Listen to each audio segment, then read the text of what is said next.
2025 is the year wherein maraming dahilan for all of us na nalungkot because some legendary icons, some seasoned veterans, and so many people went beyond. So, iisa-isa po namin ang mga taong nasa show business na namaalam na. Kauna-unahan, Mare, sino ito? Si Miss Nora Honor, the superstar. She was born May 21, 1953 and died April 16, 2025. Okay. Nora Honor is, of course, a beloved. 1953 pala, sorry. Of course, Nora Honor is our beloved superstar and the only actress proclaimed as national artist for film and broadcast arts. Susunod, the legendary icon na nawala, Tita Gloria Romero, who was born December 16, 1933 and died January 25, 2025. Si Miss Gloria Romero po, isa sa pinakanakatangi at respetadong movie queen natin. Next, Mare. Ito si Miss Pilita Corrales. She was born August 22, 1930 and died April 12, 2025. Of course, she was known as Asia's Queen of Songs. At of course, siya po ang mamita ng pagkaganda-ganda niyang apo, si Janine Gutierrez. Ito pa, isa talagang legendary icon. Miss Rosa Rosal, who was born October 16, 1920, and who died November 15, 2025. I think she was one of the pinakamatandang actress na namatay. And of course, we ever know her aside from Kapwa Ko Mahal Ko, sa Red Cross at sa Damayan. And of course, she had iconic movies before, lalong-lalo ng Biyaya ng Lupa. With Tony, with Tony Santos Sr. Diba? Yes. Basa, Mare. Of course, we have, mga actors and performers na namayapa. Ito kasi nakasama ko eh. Yes. Si Ricky Davao. He was born May 30, 1961 and died May 1, 2025. Your favorite memory of Ricky Davao? Yung sa bahay niya, nag-Christmas party. Ngayon, sabi niya, Alex, ilan kayo? Sabi niya ganun. What do you mean? Ilan kayo staff ni Bibsi? Bilhin ako, 5 kami. At mga pangalan. Tapos, kasi nanalo siya sa ABS-CBN Christmas party ng 50,000. So, nagbigay siya, binigyan kami ng envelope. Oh, sweet. Yun talagang hindi ko maano sa kanya. Nakakalimutan sa kanya. And of course, kamakailan lang, namatay ang kanyang kapatid, si Mr. Bing Davao. Na-interview pa to ni Julius Babaw. Si Ginoong Bing Davao noong December 20 lang. At ito, isa sa mga close-up boys ang talagang tumatak, di ba, Mare? Oo, crush siya. Si Patrick De La Rosa, who died, October 2025. Nagpa-sexy pa yun, pero yes. Ang gwapo talaga. Ang gwapo niya. Ibang klase ka po niya. Ito po, isang character actress, si Miss Loli Mara, is namatay siya noong October 2025 din. At kilala siya sa mga roles niya bilang mga mayamang tita, donya, at kung ano-ano pa. Next. Ito ang kapanahunan ko to. Kapanahunan natin. Ako. Bata tayo, sikat na sikat siya. Apat na sikat, my God!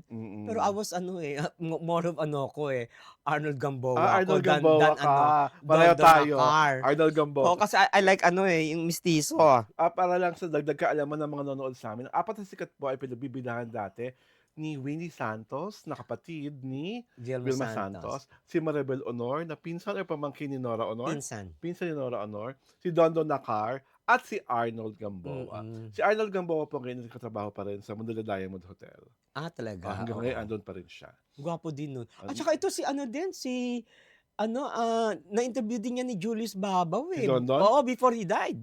Oo, kasi I watch Julius Babaw sa YouTube vlog. Okay, next. Kaya alam ko. Ito. Ang lola ni Carla Abellana na isa ring seasoned actress. Napakaganda ng bata. Oo.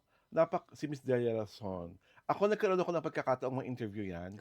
Alam mo, hindi siya agad lumabas ng bahay kasi kailangan pala, nakapustura siya. Because yun yung nila Tinuturo sa kanila. turo sa kanila nung panahon nila, nung era nila. Doña Sisang Shed, LVN. Hindi pala sila lumalabas ng bahay. Nang hindi fully made up. Hindi fully made up, naka-outfit. Kailangan maganda. At interview lang yun, ha? Ito. Ako ba? Ikaw na. Sige. Nabatay na po ang character actor na Amay Bisaya nung May 8. Si Amay Bisaya po ay kilala bilang parang sidekick na konsabida or sidekick na ah, patawa.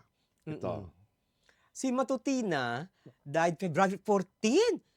Diyos ko, Valentine's Valentine's. Day. Diyos ko, the most painful Valentine's Day for Mm, her family. oo. Si Matutina, kilala doon sa John and Marcia, di Yes, oo. ba? Si Jan Marcia po, isa sa longest running situational comedies na palabas po noon sa RPN 9. At pinalabas yung interview din niya kay Julius na naman. My Oo. God! Tapos, Naka-wheelchair na siya sa mga noon. hindi po nakakaalam, ang naging bida po sa John R. Marcia ay panahon na po na mayapa. Isa na lang po ang dalawa na lang sa John and Marcia ang buhay. Si Maricel Soriano, si Shirley, Mm-mm. at si Rollo Quezon, si Rolly. Pero ang nanay at tatay nila na si Dolphy, si Mm. John, si Nida Blanca, si Marcia. Marcia, at si Donya Delilah, Mm. si Deli Atay-Atayan, at ngayon si Matutinan last February. Nila, si Ading Fernando, I was there nung binurol. si 1984. Mang Ading. O si Mang Ading. Kasi pinanood namin yung si Aga Mulak, tsaka yung sister niya. Sino ba yung sister niya? Arlene Mulak sa BBC2. Tapos, paglabas namin ng studio, ay, ano yung pinagkakaguluhan doon? Doon pala, sa IBC 13 compound to yung sa 13, sa Quezon City. Sa Broadcast City Sa Broadcast Compound. City compound. Ay, nandun yung Wake. ni Ading Fernando. Ading Fernando. Diyos ko, bata pa si Maricel. Nakita ko. Tapos si Mang Don, may mga bata pa. Nakaganon lang kami kasi hindi kami nag-dare pumasok kasi ang daming tao. Si Mang Ading po, si Director Ading Fernando po ang may pinakamaraming sitcoms na dinidirect noon na talagang puro top rated. Yeah. Hawak siya po dati ang yun. John and Marcia. Marcia, Duplex. Sa kanya Oh, yun. kanya yung Duplex. Chika Chika Chicks. Ay, kanya rin, mga Kanya rin yun, iconic. oo. Nung araw. Hindi nyo na po alam tong mga to, pero kasi po kami Gen Xer. Yung Chika Chicks talagang pinanonood ko yun. Yes! Ay, Diyos ko, si Nova Villa, tsaka si nakakatuwa doon. Oo. Tsaka si Freddie Webb. Si Freddie Webb. Tsaka yung Carmi Martin. Carmi Martin. Tapos sino ba yun? Marami pa. Yung si Malu. basta yung nagbabalita ng salita. Ay, yun naman kayo. Maria Teresa Carlson. Maria Okay. Teresa Carlson. Ito naman. Ang mga music icons na namayapa na. Mauna ka, Mare. Naku, may crush. Haji Alejandro. Si Haji Alejandro po ay namatay noong April 20. Siya po ang tunay na kilabot ng Koleada. The original one. The original one. Mm-mm. David Langit died October 22, 2025. Oo, PDA alumnus and singer pala to. PDA siya. Hindi ako masyadong Nagaling din niya kaso na-lost siya. Next. Sino ang next? The icon. The icon. Walang The legend. tatalo. Freddie Aguilar. Freddie Aguilar, who died last April 2025. When you say anak, it's Freddie Aguilar. When you say bulag, pipi at bingi, it's Freddie Aguilar. When you say Magdalena, it's Freddie Aguilar. Iba siya. Basa, Mare. At saka na-interview ko yan sa bahay niya. Freddie. Sa New Manila. Okay. Na-interview ko yan eh. Ay, naku, ito pa yung Naparan. singer na pag tumili na. Iba. Hindi pa uso ang birit. bumibirit. Wala pang term na birit. Hindi pa sinisilang yata si Regine Velasquez. Bumibirit na siya. Lou Reyes. Diba? Ang mahusay na Jazz singer. kajubit niya lagi, si Eugene Villaluz. Silang dalawang Diba? Ang tinis ang boses. Iba yan. Manipis na na At tandaan nyo, mataas. si Louis Reyes po ay nag-Broadway rin. Mm. Sa King and I, hindi lang sa Pilipinas, kundi rin sa New York. Mm. Yung role na parang one of the wives of the king. Basa. Ay, this dancer, si Ana Feliciano, talagang siya, meron siyang... Octo Arts yan originally, di ba? Ha? Octo Arts dancers originally o Vicor. That I don't know. Tapos Pero, naging choreographer siya ng It's Showtime? Tama ba ako? O yung mga afternoon shows ng hindi. Channel 2. Basta sa Channel 2 siya affiliated. At saka kay Kuya Will. Oo. Tsaka then later kay Will nga, di ba? Naging siya. Choreographer. Choreographer ng mga doon, mga dancers. And next, si Eman Atienza. Eman Atienza. Ang anak ni Kim Atienza, alam niya po talaga kung ano ang dahilan kung bakit namatay. Sa mga entertainment journalists, of course, si Miss Take It, ang namayapang si Miss Lolit Solis. Sino pa ang namatay na entertainment reporter? Ay, naku, itong si Sir Pablo Tariman. Grabe, no? Talagang matalino, magaling na writer, prolific. At napagaling mag-review. At talagang siya po isa sa mga dahilan kung bakit talaga sumikat ang pianista si Cecil Licad. Ang iba sa mga colleagues namin na matay ay si na Ador Saluta, Blessy Sierra. at si Jerry Ocampo.